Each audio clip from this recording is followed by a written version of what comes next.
Selamat pagi, anak-anak.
Jadi ketika kita sudah berusaha semaksimal mungkin nih, kita serahkan hasilnya kepada Allah Subhanahu Wa Taala dan kita terima dengan lapang dada. Terkadang kan saat kita udah berusaha semaksimal mungkin, pasti kita ingin sesuatu itu harus sesuai dengan ekspektasi kita.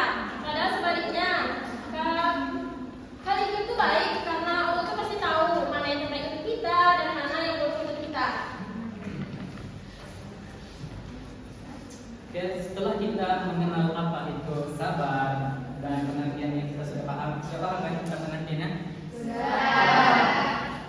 Dimensi-dimensinya sudah paham juga kan? Sudah. Terus kita harus tahu dong, kenapa sih kita disuruh bersabar, ya kan? Ya. Coba kita buka HP-nya masing-masing. Pada bawa HP semua kan? Buka Al-Quran digitalnya. Oke, silakan buka Al-Quran digital. Al-Baqarah ayat 155 sampai 157.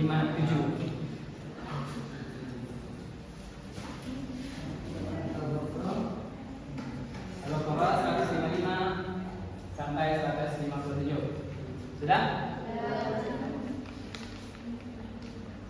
Sudah? Sudah, oke. Bapak silakan Pak Jul untuk membaca ayat.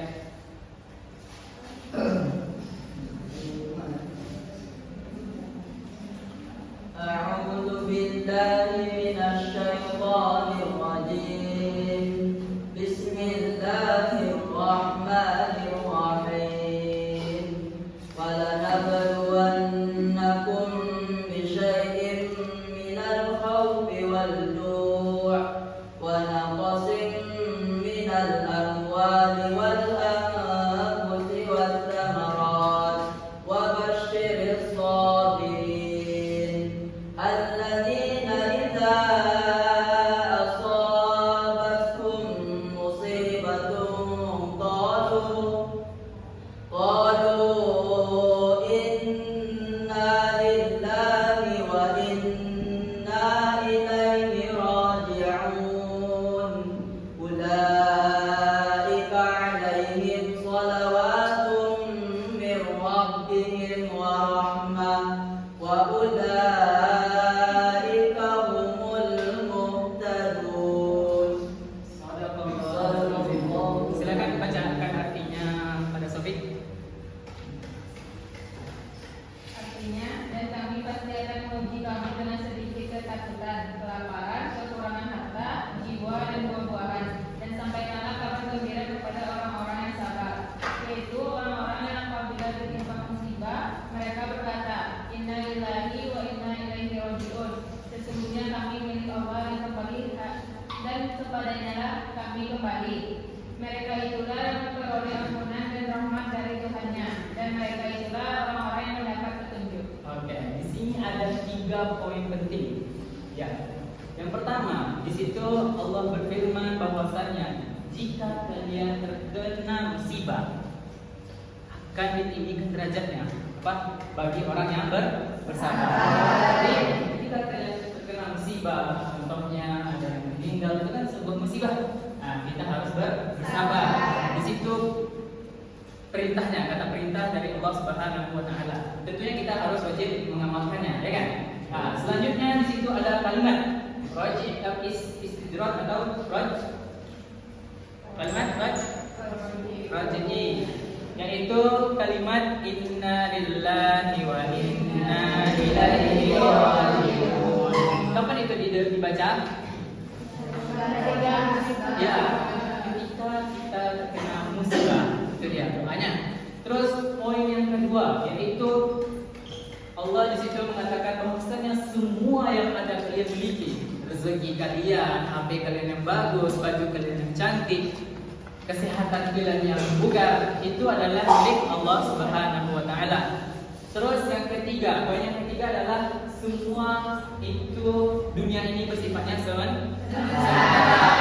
Kenapa? Karena kita akan meninggalkan semuanya itu, ya kan? Kita akan meninggal ketika terus kita masuk ke dalam barzakh atau alam kubur. Oke. Kita kaitkan ini dengan kontekstual kita, dengan kehidupan kita, relate kita. Bagaimana seorang Kamila tadi dia menghadapi ujian dan nilainya rendah, ya kan? Dia menerima dengan sabar, tidak marah, tidak menyalahkan siapa-siapa. Itu adalah bentuk sabar tersebut. Oke, di sini paham kan? Maksud dari dalil dan poin-poin dalil tersebut. Paham? Jadi anak-anak sekalian, setelah kita memahami konsep sabar dari Al-Quran, sekarang kita melihat bagaimana Rasulullah SAW menjelaskan sabar itu melalui hadis-hadis beliau. Sebagai teladan yang baik umat Muslim, Rasulullah SAW tidak hanya mengajarkan sabar itu melalui kata-kata, tetapi juga mencontohkannya ke kehidupan kita sehari-hari. Hadis yang pertama itu hadis yang diriwayatkan oleh sahabat Rasulullah SAW, Abu Sa'id Al-Khudri. Rasulullah SAW bersabda, tidak ada pemberian yang lebih baik dan lebih luas yang diberikan kepada seseorang selain kesabaran. Hadis riwayat Bukhari dan Muslim. Nah, coba anak-anak semua renungkan dulu sebentar. Rasulullah itu tidak berkata bahwasanya kesabaran itu tidak pemberian terbaik itu bukan hanya kesehatan, kekayaan, bukan kecerdasan, tetapi Rasulullah berkata kesabaran. Berarti apa? Berarti kesabaran itu nilainya luar biasa tinggi di sisi Allah Subhanahu wa taala. Terus dalil kedua itu Nabi Muhammad SAW bersabda bahwasanya ketika Allah mencintai suatu kaum, Allah ketika mencintai suatu kaum, Allah akan memberikan musibah kepadanya. Nah, jadi di sini kenapa Allah memberikan musibah? Di situ adalah bentuk kasih sayang Allah Subhanahu wa taala kepada hambanya. Contohnya, ketika kita lagi dalam proses untuk mencapai tujuan dan ketika di pertengahan jalan kita terkena dengan musibah, itu sebenarnya bukan Allah itu tidak sayang kepada kita. Kan sering kali kita dalam hidup kita tuh, gagal nih, Allah kayaknya nggak sayang lah sama aku, ya kan? Pasti nggak seperti itu, merasa seperti itu, menyalahkan takdir biasanya, ya kan? Nah, sebenarnya adalah ujian dari Allah Subhanahu wa taala. Bagaimana sih kalian bertahan dengan proses tersebut?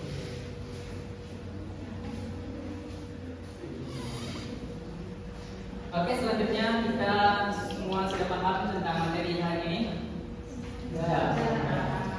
Bapak mau kalian bagi 3 kelompok. Kita akan menyelesaikan kasus ini, kasus si Ayu tadi.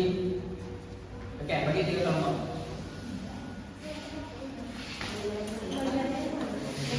Ini kelompok pertama, kelompok 2, kelompok 3.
saat bersamaan teman-temannya terlihat lebih percaya diri sehingga Ayu semakin merasa terasing dan khawatir.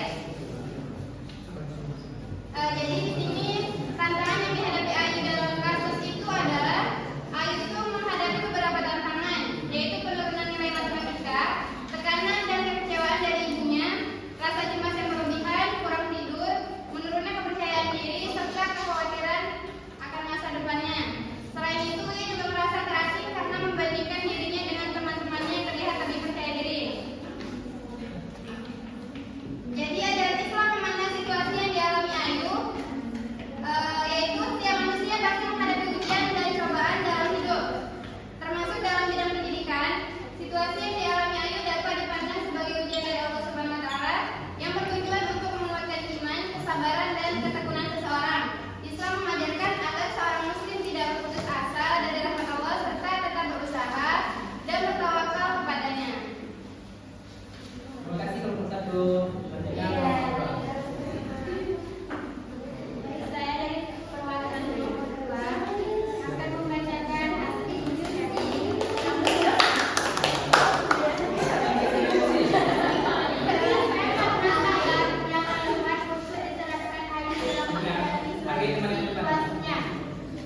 kesabaran ini adalah kemampuan untuk tetap tenang, sabar, dan tidak mudah menyerah ketika menghadapi kesulitan. Dalam kasus ini, kesabaran berarti menerima kenyataan bahwa nilai yang menurun bukan akhir dari segalanya, tetap berusaha memperbaiki hasil belajar, mengendalikan rasa cemas, serta berdoa dan memohon pertolongan kepada Allah Subhanahu Wa Taala. Pertanyaan yang kedua yaitu dimensi sabar apa yang paling sesuai dengan kasus Ayu? Jadi dimensi sabar yang paling sesuai dengan kasus Ayu adalah sabar dalam menghadapi musibah atau ujian. Hal ini karena Ayu sedang menghadapi ujian berupa tekanan akademik, penurunan nilai, dan kecemasan terhadap masa depannya. Ia perlu bersabar dengan tetap berusaha, tidak putus asa, dan yakin bahwa setiap kesulitan akan disertai dengan kemudahan dari Allah Subhanahu Wa Taala. Ya, terima kasih sih dan memberikan.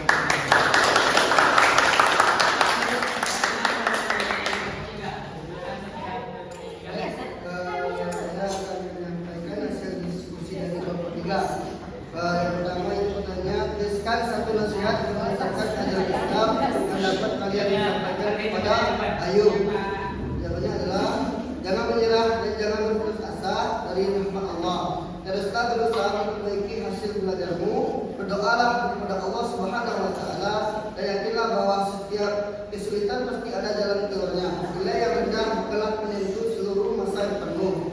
Pertanyaan kedua, refleksi pribadi. Adakah pengalaman kalian sendiri yang mirip dengan situasi Ayu? Bagaimana kalian menyikapinya selama ini? Jawabannya adalah ya. Saya pernah mengalami penurunan nilai pada salah satu mata pelajaran sehingga merasa kecewa dan khawatir. Saya menyikapinya dengan belajar lebih sekian, diminta bantuan guru dan teman untuk memahami materi yang sulit, serta berdoa kepada Allah Subhanahu Wa Taala. Pengalaman tersebut mengajarkan saya bahwa kegagalan bukan akhir dari segalanya, melainkan kesempatan untuk belajar dalam hidup yang lebih baik. Beri tepuk tangan untuk kalian. Baik sepertinya, ya ini cuma mereka.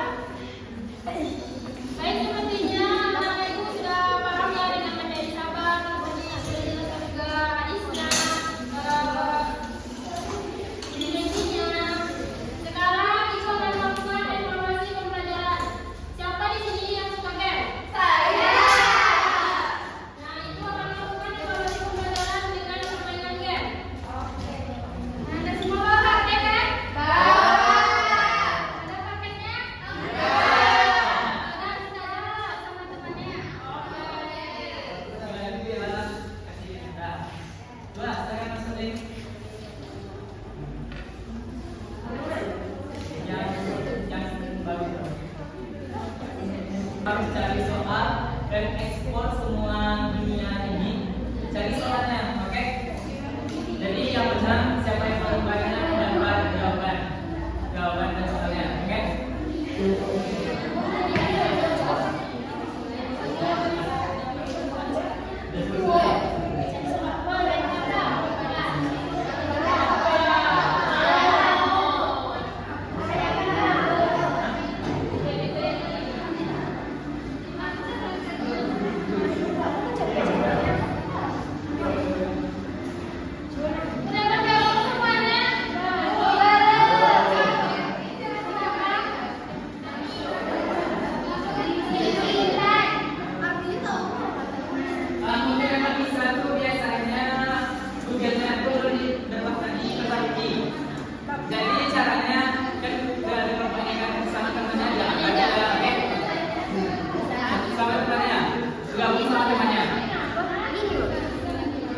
Gabung sama temannya. Sudah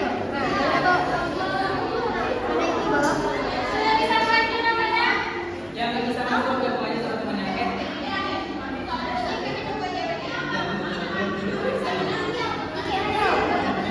Laki-laki bisa masuk.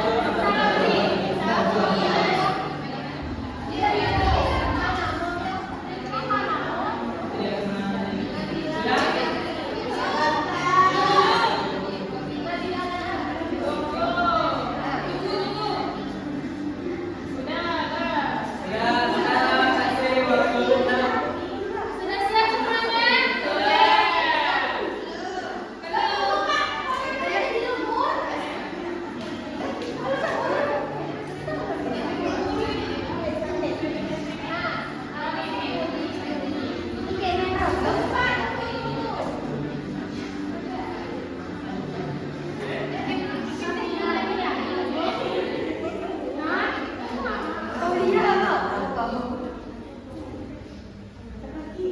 Sudah?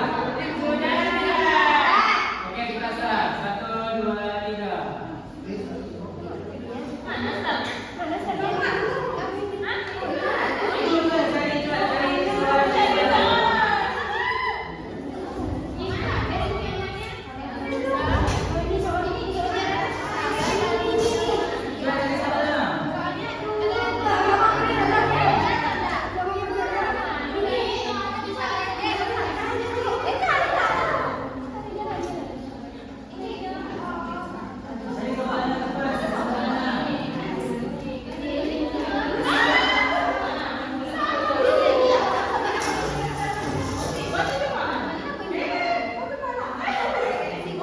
Boleh kerja sama temannya ya, Bapak?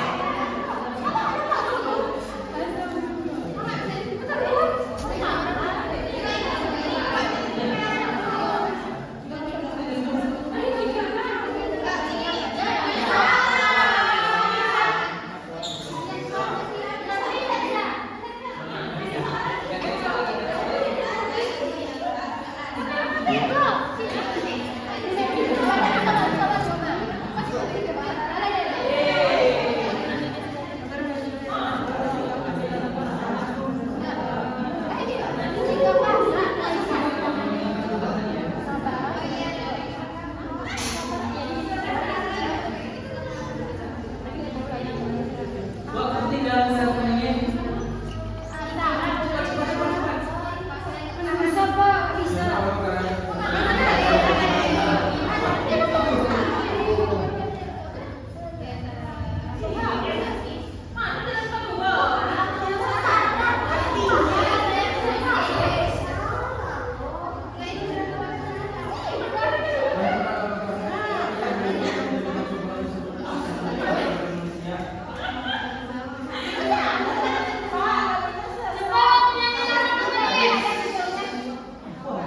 Belum ada yang selesai.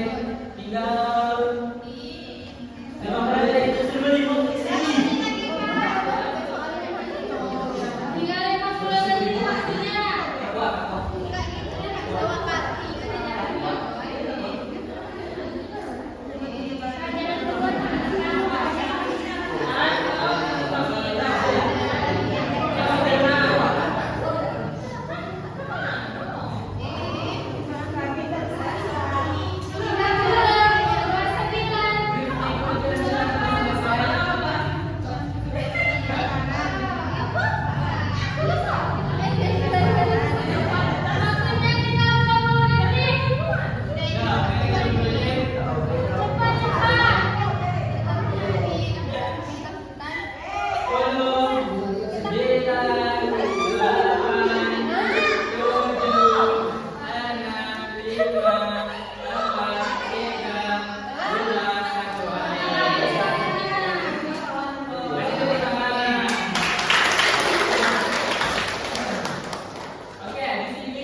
Oke.